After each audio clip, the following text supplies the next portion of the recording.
Take me out tonight, where there's music and there's people and the young and the light. Driving in your car, I never want to go home, because I haven't got one anymore. Take me out tonight.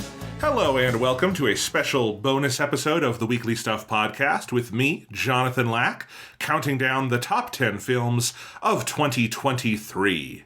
2023 was a remarkable year for the art of cinema, one of the densest and deepest collections of movies I've ever seen in a 12-month period. It was also a big year for my relationship with movies, as the year I got my groove back for writing film reviews. After several years focusing mainly on the podcasts and my academic pursuits, I started writing movie reviews regularly again this year. So regularly, in fact, that I wrote more reviews this year than I have in any year since at least 2014. And that's not even counting all the new material I wrote for the book I published in October, 200 Reviews. Shameless plug, it is available on Amazon. It's pretty good. I cannot explain what exactly reignited my passion for writing film reviews. I was pretty burned out on the exercise in 2015, having done it regularly for over a decade and half my life at that point, and the muscles atrophied over time. For whatever reason, maybe because I discovered the joys of Letterboxd, maybe because I cut back my time on other social media, maybe because I kicked my PhD dissertation writing into high gear this year and was simply in more of a writerly mood, I started building those muscles back up this year, relaunching jonathanlack.com as the Weekly Stuff Wordcast here on Substack, and had a lot of fun doing it. Movie reviews are the relationship I don't know how to quit. It helps, of course, that 2023 really was a wonderful year at the movies. On the artistic side, at least. On the business side, it is, of course, a much messier story, but that's a conversation for another day. I wanted to write about all of these films because they gave me so much to think about, to praise, to muse upon. Cutting things down to the main top 10 was brutally difficult, and ranking everything was even more painful. The top 6 in particular is quite possibly the densest pileup of capital G great movies I've ever had bundled together on one of these year-end lists. In addition to the main top 10, I also have an additional 10 honorable mentions, bringing us to an overall top 20, plus another batch of leftovers also worth celebrating. The ground rules are, as always, simple. A 2023 movie means a film that made its commercial debut in the United States in 2023, theatrically or on streaming. Some of these films are listed under 2022 on sources like Letterboxd or IMDb because of festival or overseas debuts, but they are 2023 movies as available here in America. So without further ado, let's get started.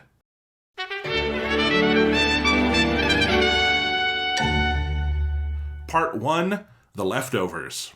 Here are 5 films that finished outside the top 20 that I want to briefly commemorate in no particular order. Pedro Almodovar's Strange Way of Life was short but sweet, with 2 of the year's best performances from Ethan Hawke and Pedro Pascal, and an unforgettable score from Alberto Iglesias. Kenneth Branagh made his best film in decades with A Haunting in Venice, a whodunit dripping with atmosphere, loaded with great performances, and shot through with both a poignant sense of sadness and a pervasive zeal for cinematic creation. Chinese mega hit The Wandering Earth 2 was easily the year's craziest blockbuster, director Frank Guo working with resources most filmmakers could never dream of and making full use of all of them in a globe-hopping, interstellar, ridiculously bombastic adventure with a cast of thousands that is scientifically dubious, but deeply thrilling and entertaining. It's also a movie about Andy Lau conquering death itself, in case you weren't already sold. Taylor Swift, The Eras Tour, was perhaps the grandest spectacle to grace theater screens this year, but while it's a very accomplished concert documentary, I would say it's a greater achievement of stagecraft and live performance than it is strictly of filmmaking, which is my justification for leaving it off the main 20. And finally, the year's hardest cut for me was Barbie, which saw Greta Gerwig making the jump to blockbuster filmmaking with her voice completely intact, creating a movie so funny, confident, and smart that what sounded on paper like a terrible idea instead became the defining cinematic cultural event of 2023.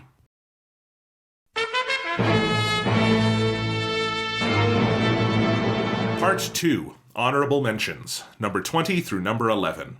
20. It is not my place to judge the authenticity of Past Lives by director Celine Song, a film about a married woman who reunites with a man she loved as a boy before emigrating to the US from South Korea, but it sure feels achingly authentic to me, and it's undeniably one of the most deeply felt, passionately told films of the year.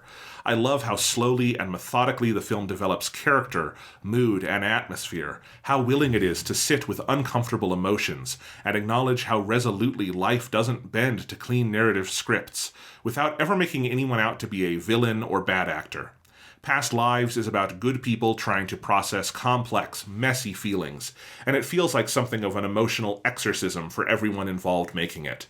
And all of it is stunningly beautiful, with cinematography that calls attention to itself insomuch as the compositions are always telling a story, sometimes from unexpected vantage points.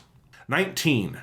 Rewind and Play by director Alain Gomis is a remarkable film about the agony and ecstasy of music and media, of documentary and truth, of performance as a multifaceted and fraught idea.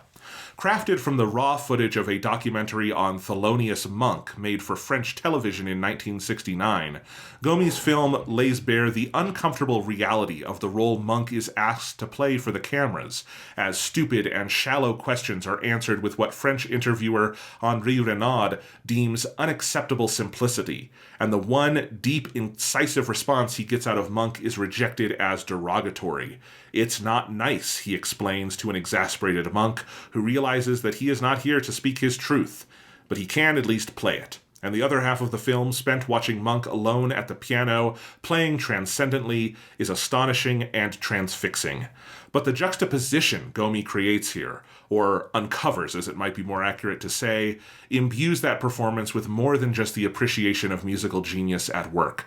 There's a frustration and a fury to it too, a sense of Monk articulating himself through the contact between his fingers and the keys in ways he couldn't or simply wasn't allowed to with his words.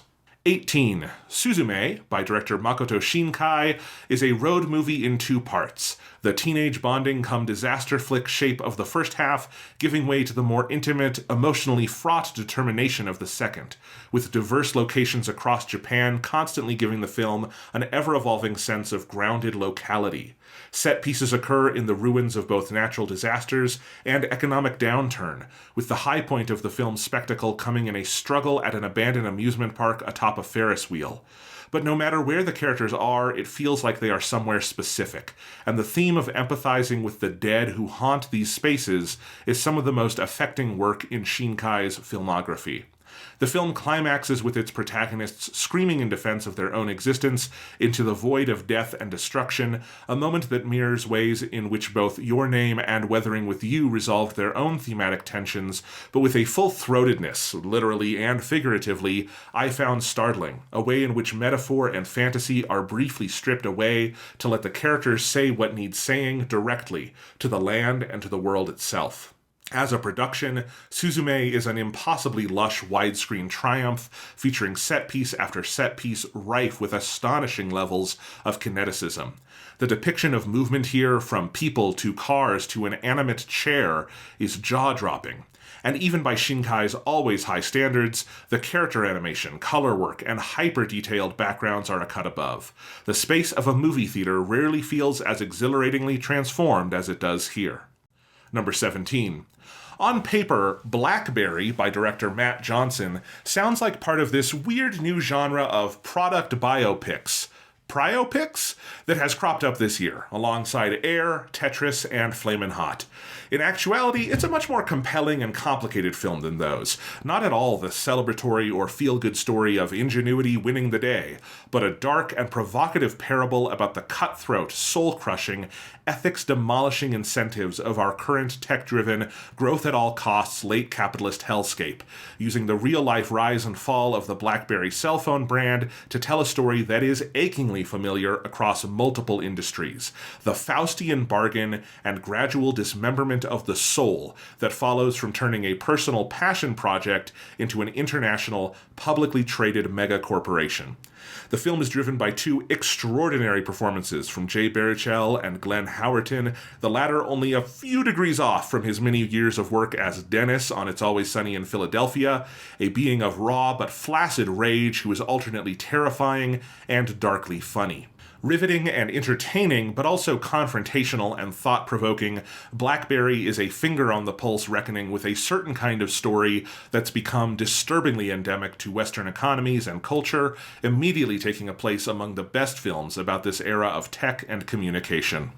Number 16, Anatomy of a Fall by director Justine Triet is written, performed, and photographed with astonishing nuance and precision, taking the shape of what could be an intense legal thriller. A man dies falling from his house with only his wife, Sandra, around when it happens, leading to her being put on trial for his murder, and instead making something slow and simmering, a film about studying faces and sitting with emotions. Rather than the simple whodunit lesser films might have offered, Triet delivers a dissection of a marriage and a family unit, and of all the difficult nuances of human behavior and relationships which create the unstable foundations society wants to project easily digestible, cookie-cutter perfection upon. The world looks at Sandra and at the case surrounding her and wants to see something neat and binary, a one-word answer to a person and a marriage and a family of real everyday complexity. That is impossible, but the destructive ends of that impulse are very, very real. Number 15, Shin Ultraman by director Shinji Higuchi would almost certainly be even higher on this list if I had a stronger pre-existing relationship with the world of Ultraman, but even as a relative newcomer, this film is an incredible treat. Narratively bold in how it blends episodic televisual storytelling into a rapid-fire, cinematic stream of consciousness, the stakes and the state of the world constantly shifting beneath our feet from moment to moment, and formally audacious in its absurd barrage of camera angles, the film's 8 credited cinematographers placing versatile digital cameras in every position they can possibly think of, from desks and chairs and computers to within a bag of potato chips. Shin Ultraman is one of the most exciting, infectiously giddy superhero movies ever made, a carefully calibrated camp masterpiece, drunk on the wondrous possibilities of Saturday morning heroics. 14. A profane and poignant fairy tale for adults, director Yorgos Lanthimos' Poor Things is gloriously demented. The film is equal parts clever and childish in its sense of humor, frequently grotesque and graphic, brazenly sexual, though rarely erotic, and astonishingly beautiful in every moment.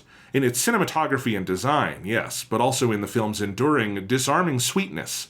Lanthimos has crafted a big-hearted movie about the strangeness of being alive, one that takes the Frankenstein cum Pinocchio idea of a person who is fully grown physically, but tabula rasa mentally, portrayed brilliantly by Emma Stone in the best performance of her career to date, to explore what is ecstatic, hollow, violent, uncanny, and wonderful about life, and ultimately come to the conclusion that our messy, transient existence is, in sum, quite interesting, and therefore quite worthwhile.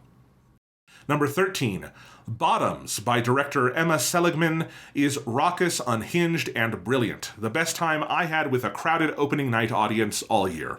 What I love so much about what Seligman and star/co-writer Rachel Sennett have done here is that they've not only taken the shape of a raunchy teen sex comedy like Revenge of the Nerds or American Pie and then made it gay, but they've made it so much weirder and wilder, so much more extreme and surreal than basically any of the movies they're pulling from, while also nailing the character and emotional beats better than nearly any precursor. Rachel Sennett is a complete, utter movie star here, while Ayo Edebiri is both the movie's grounded center and a fount of wackiness in her own right. Oh, and that score by Charlie XCX and Leo Bierenberg is one for the history books, a crazy propulsive techno-house soundscape that gives the movie such a unique sound and energy. I spent months after this came out listening to nothing but Charlie XCX for good reason. Bottoms is just an utter mic drop of a movie, wildly confident from start to finish, riotously funny throughout, always surprising and unexpected. I loved every minute. Number 12, Spider-Man Across the Spider-Verse from directors Joaquin Dos Santos, Kemp Powers, and Justin K. Thompson is technically only half a movie and held back slightly for the purposes of list-making since we have yet to see the full story unfold, but it still makes damn near every other superhero film ever made look like Morbius. Wildly and singularly bold in style, whole swaths of Across the Spider-Verse push towards pure abstraction, the boundaries of its aesthetics, visual logic, spatial relations, and color palette all determined by emotion, theme, and character, or just by the adventurous whims of the artist in the moment, creating a kaleidoscopic visual symphony that is almost unprecedented for massive populist cinema like this. That the film not only finds space for a damn good story amidst all this visual virtuosity, but like the first film uses its dimension-hopping aesthetic anarchy as an essential springboard for so much of what this story has to say, feels like a borderline cruel dunk on everybody else working in the superhero space.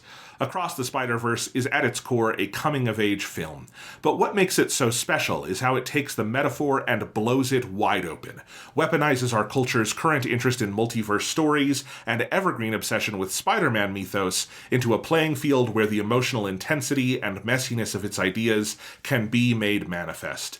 Nothing in this movie looks real, and every inch of it feels true. And that's art in a nutshell. Number 11 is Mission Impossible: Dead Reckoning Part 1 by director Christopher McQuarrie, which is nothing short of a magic trick. Here is a Mission Impossible movie that revolves around chasing not just a MacGuffin, but a literal key. What it unlocks we do not learn until the very end, and yet nothing about the film or the motivations of its characters ever feels thin. 7 films and 27 years deep, Dead Reckoning manages to deliver the smartest and most soulful entry yet, fully satisfying on its own terms despite the Part 1 moniker.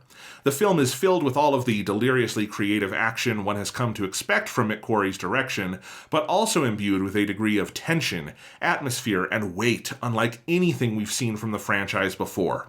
Alongside the best character-driven storytelling in the series' history, there's a little bit of existential sadness here, too, a sense of inevitable finality that makes everything just that much more riveting.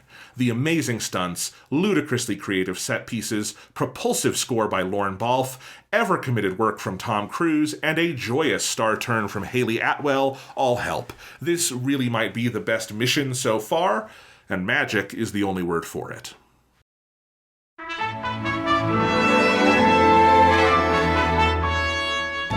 Part 3, the top 10 films of 2023.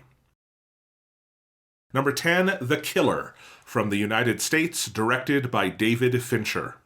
As a longtime David Fincher agnostic, The Killer is easily the most I've ever enjoyed his work, in no small part because the film feels like it's in conversation with what has previously frustrated me about the director. Much has been made of the way the film feels personal to the filmmaker, given how the Michael Fassbender character's obsessive methods mirror Fincher's own directorial style.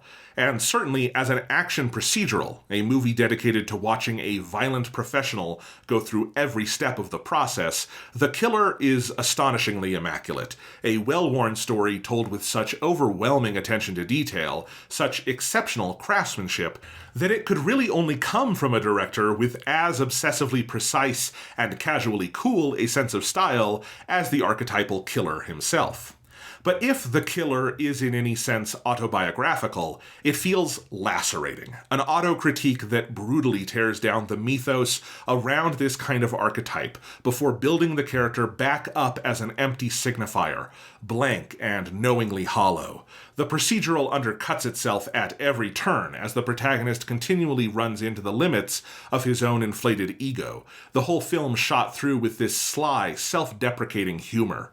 In the end, the killer is compelled to systematically, surgically reveal why this character, and why this entire character type, is full of shit.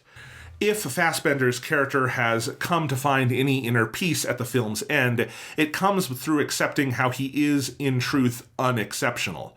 So while the central assassin revenge drama is fun, the true tension of the entire film lies in just how exceptionally made it is. Fincher tearing down the myth of the obsessive loner genius with one hand, even as he proves his own exceptional talent with the other. There are no easy answers to that tension, no way to readily resolve the contradictions the film creates, but that is part of why it lingers, and why it stands tall as one of 2023's best. The Killer is currently streaming on Netflix. Number 9, Ferrari, from the United States, directed by Michael Mann. Michael Mann has always made movies about dangerously obsessed men. Such focus gives him the necessary clarity of vision when it comes to tackling a project like Ferrari, which is a doubly dangerous undertaking as both a biopic, the most creatively bankrupt of all Hollywood genres, and a passion project. Mann has been trying to make the film for a quarter of a century. Mann is interested in Enzo Ferrari because he recognizes the deadly obsession beneath the man's placid exterior as one of his subjects, different in occupation and personality than the cops and criminals of Thief, Heat, and Miami Vice, but not different in kind. And he is interested in Enzo Ferrari at the very specific juncture in the man's life this film cues in on, a few weeks in the summer of 1957, because it crystallizes what makes the subject interesting into an intense pressure cooker of passion and pathos. Mann does not come to Ferrari because of the man's notoriety and then search for a story to tell, as do the vast majority of biopics. He first and foremost has a theme to explore, and he comes to Ferrari because the man's story, which just so happens to be true, opens an extremely compelling perspective on that theme. The film's smart and riveting character drama is centered in absolutely towering turns from Adam Driver and Penelope Cruz, and assembled with exquisite craftsmanship. Cinematographer Eric Messerschmidt and composer Daniel Pemberton contributed to 2 films in this piece each. Messerschmidt for shooting The Killer, Pemberton for scoring Across the Spider-Verse, and they're doing similarly excellent, if very different, work here. Stylistically, Mann is playing things straighter in this film than he has in at least 2 decades, but he is also playing for keeps. His Ferrari does not exist to celebrate or extol or give viewers a cradle-to-the-grave history lesson on its subject. The film does not care if you like him, and it has no designs on deifying him. It finds him fascinating and desires to understand him, and given the sweep of Michael Mann's career, it inevitably feels personal, as though understanding something about the obsessions of Enzo Ferrari will illuminate something deeper about the obsessions of Michael Mann. Ferrari is now playing in theaters. Number 8, Godzilla -1, from Japan, directed by Takashi Yamazaki. I was fully expecting an incredible spectacle out of Godzilla -1, given the hype around the film and the pedigree of director Takashi Yamazaki, one of the 21st century's greatest VFX masters. And the film does indeed deliver 110% on that front. It is such a terrifying and fully realized vision of Godzilla and its post-war period setting that it puts the vast majority of Hollywood blockbusters from the last 15 years to utter shame, even before you consider this movie cost a minuscule fraction of the cost of your average Marvel movie. As a disaster movie, monster movie, and big theatrical blockbuster, Godzilla -1 is immaculate, proof that Hollywood no longer has any kind of real dominance in this space.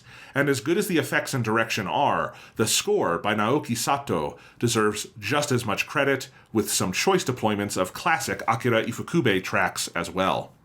What really surprised me about -1, though, is that the spectacle is far from its greatest achievement. This is far and away the most I have ever cared about and been emotionally invested in the human drama within a Godzilla film. And I'm not even one of those people who just automatically resents all the parts with the humans in these movies. The original 1954 film, 2016's Shin Godzilla, and even the unfairly maligned All Monsters Attack, with its delightful child-eye view on the monsters, all have great human stories to tell. But -1 takes it to another level, with its incredibly thoughtful, passionate, and thematically precise exploration of characters learning how to live again in the wake of the Pacific War. Its small-scale human drama serving as a synecdoche for a nation choosing life after years of valuing death and sacrifice. The film embraces melodrama in the best and fullest sense of the word. The performances are uniformly remarkable, and there are moments of intense emotionality that I found as jaw-dropping as anything with Godzilla himself. It all comes together in a third act that so beautifully marries theme, character, history, and spectacle that I had trouble staying still in my seat, wanting to leap up and cheer on our heroes not only towards defeating the monster, but towards being their best selves.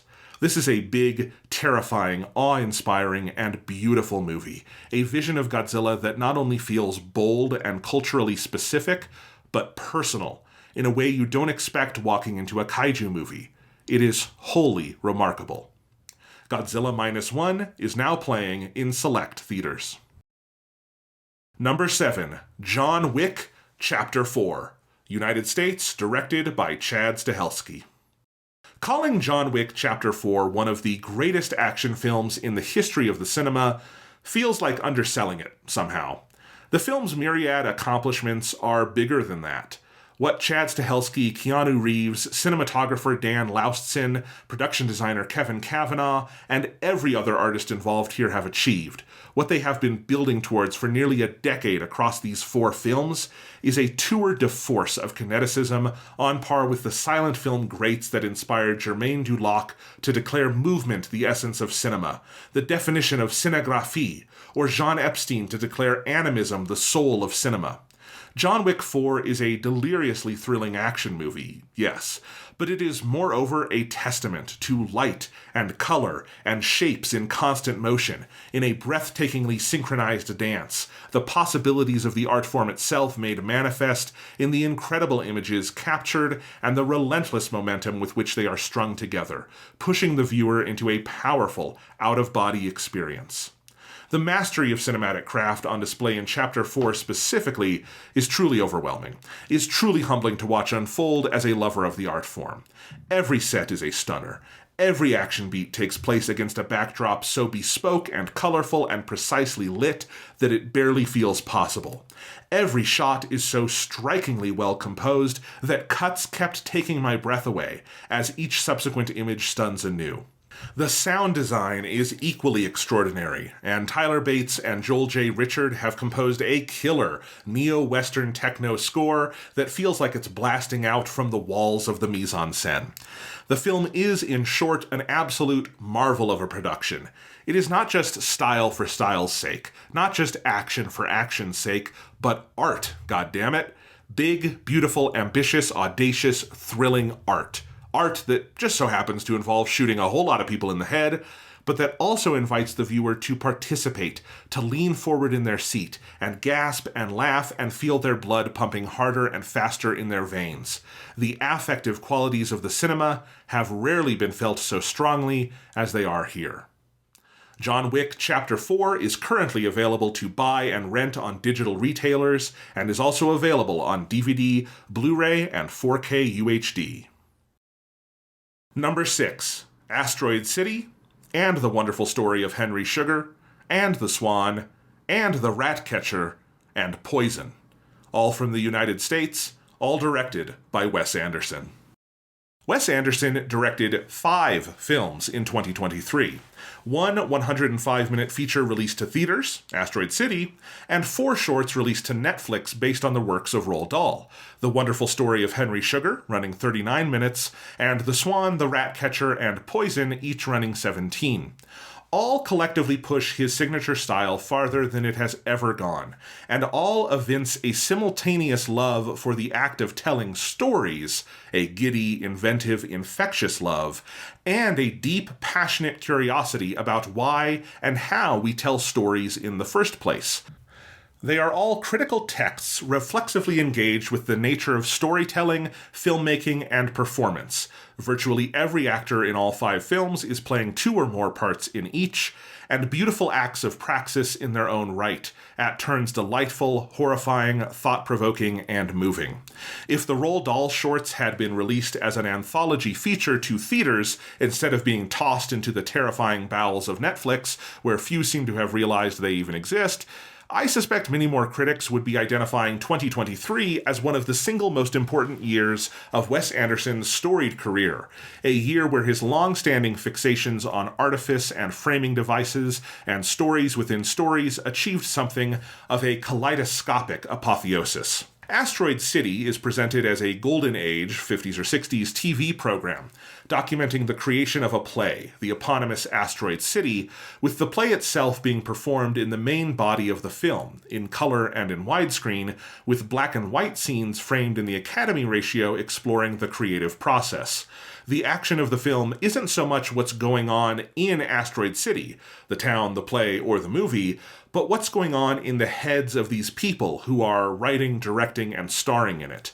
Why tell a story like this, or tell a story at all? And what do we do when the art we make or participate in inevitably shines a light back upon us, as it always does?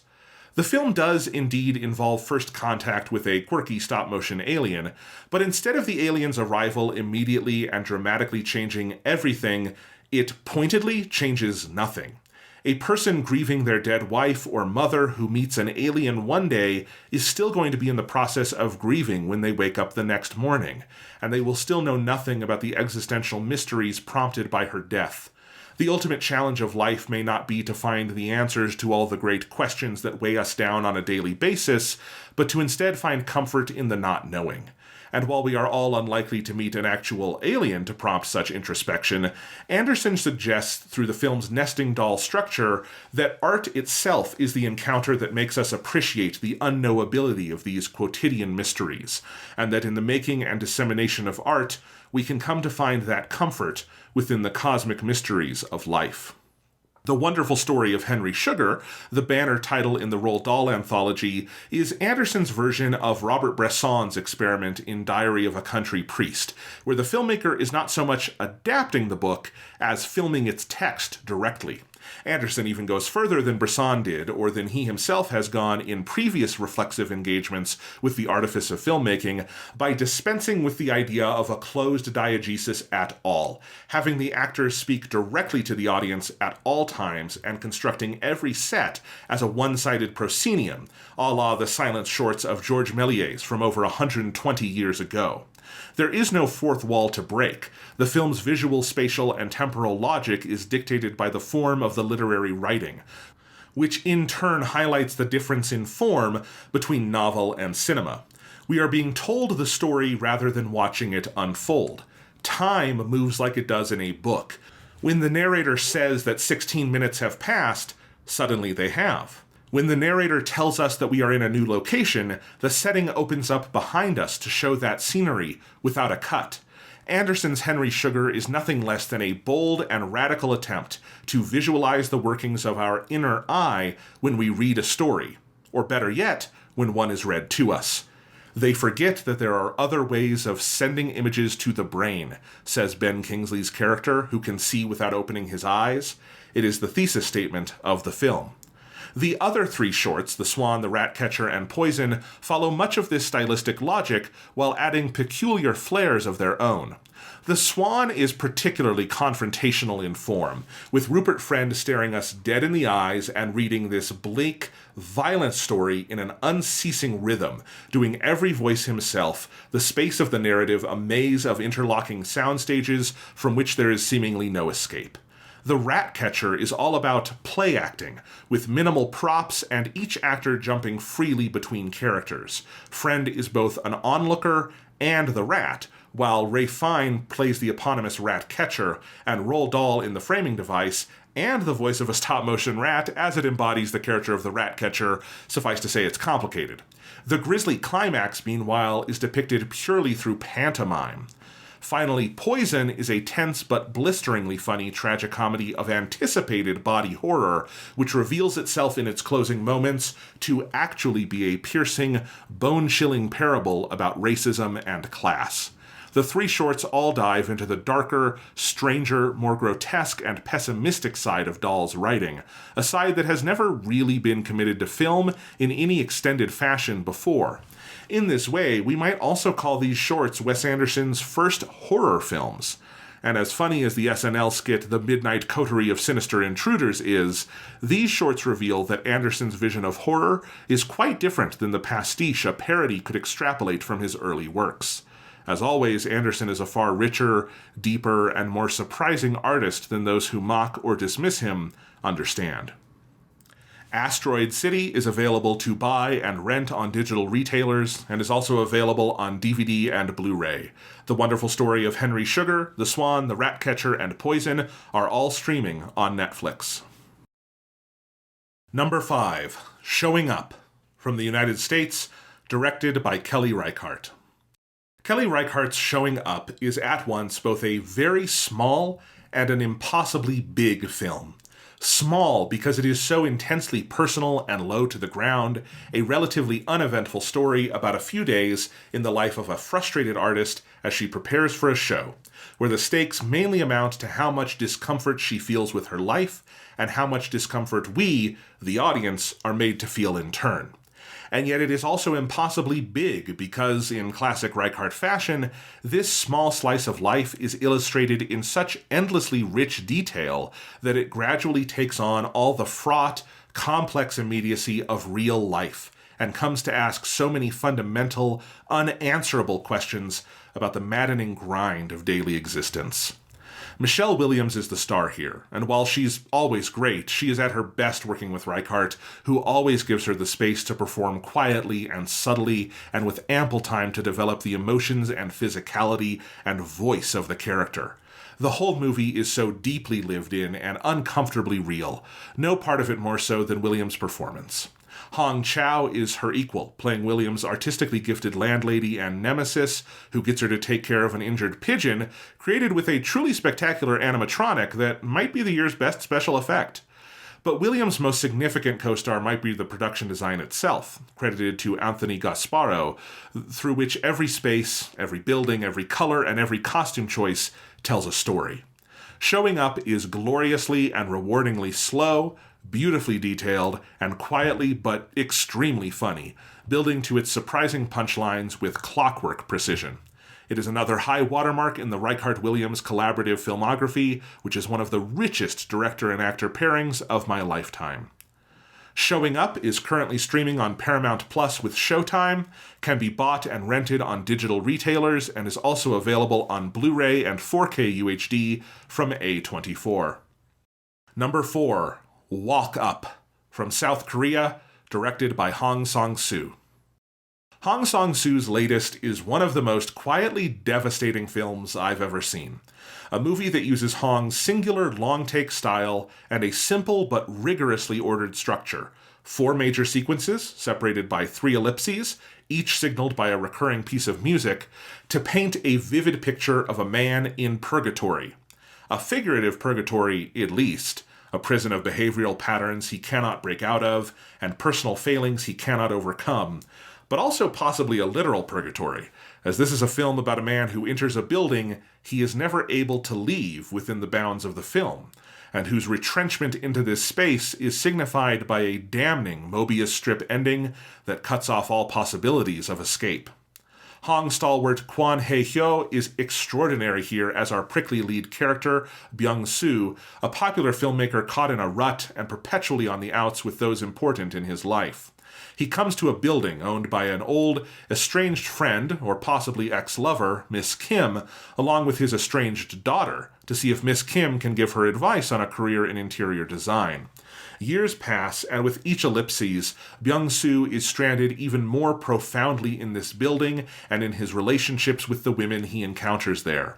Each scene revolves around food and drink, and each follows a similar pace and flow, save for one arresting long take where Byung-soo retreats to his bed and imagines a mundane conversation with his girlfriend, a conversation he is, in reality, too petty and prickly and broken in some deep-seated way to actually engage in. With Kwon's filmmaker protagonist serving as another potential Hong self-insert, the film feels deeply lacerating, a series of brutally honest and uncomfortable self-reflections that are left perpetually complicated, never resolving in absolution or revelation. There may be a way out of this building, the literal walk-up of the title, or the figurative structure of melancholic isolation Byung-soo is enmeshed in, but if that exit exists, we don't see it here. The film loops back on itself in its final moments in such a way as to make escape impossible. Byung-soo is left to haunt this space, and we are left haunted by the encounter. Walk Up is available to buy and rent on Apple TV and is also available on DVD and Blu-ray from Cinema Guild. Number 3, The Holdovers, from the United States, directed by Alexander Payne. I love this movie like it's a person. I love it from the most basic layer of shape and texture, from its pitch-perfect 1970s celluloid aesthetic to the production design that is absolutely miraculous in its unassuming verisimilitude, up through the story and the characters, who by the film's end feel like old friends the viewer has known for ages.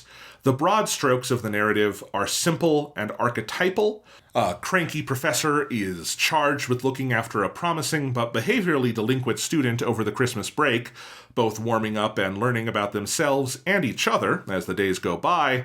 But The Holdovers is singular in its boundless love for its characters and the pervasive empathy used to illustrate their world, in its engagement with the prickly realities of class and the indignities many of us are wrongly taught to view as invisible, in the ways it understands people as unique amalgams of myriad contradictions, flaws, and virtues, and thus renders even the most fleeting of characters fully three-dimensional and human, in its humor and its wordplay and its sharp, incisive wit, in its absolutely remarkable performances by Paul Giamatti, Dominic Sessa, and Davine Joy Randolph, in its gentleness and its open heart. There are very few movies like The Holdovers. This is the kind of movie where I spent the entire running time either laughing, this is a tremendously funny film, or finding myself on the verge of tears. Not because anything sad or even particularly emotional is going on in every single scene, but because every minute of it feels so real, so human. I see so much of myself and my life and the lives of people I've known in the film's images and performances and dialogue. I found so much love and empathy and understanding for people and for parts of myself that have felt misunderstood or unloved. By the time the end credits rolled, I understood myself a little bit better than I did when the opening credits started. This is what great art is capable of, and watching The Holdovers feels like discovering that truth again, anew. The Holdovers is currently playing in select theaters, is available to buy and rent on digital retailers, and will be released on DVD and Blu-ray on January 2nd. Number 2, May, December, from the United States by director Todd Haynes. Few, if any, films in 2023 dealt with pricklier subject matter than May, December.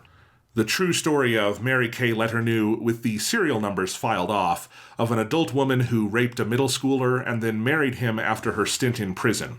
But with Todd Haynes in the director's chair, we are in the absolute most capable, sensitive, and intelligent of hands.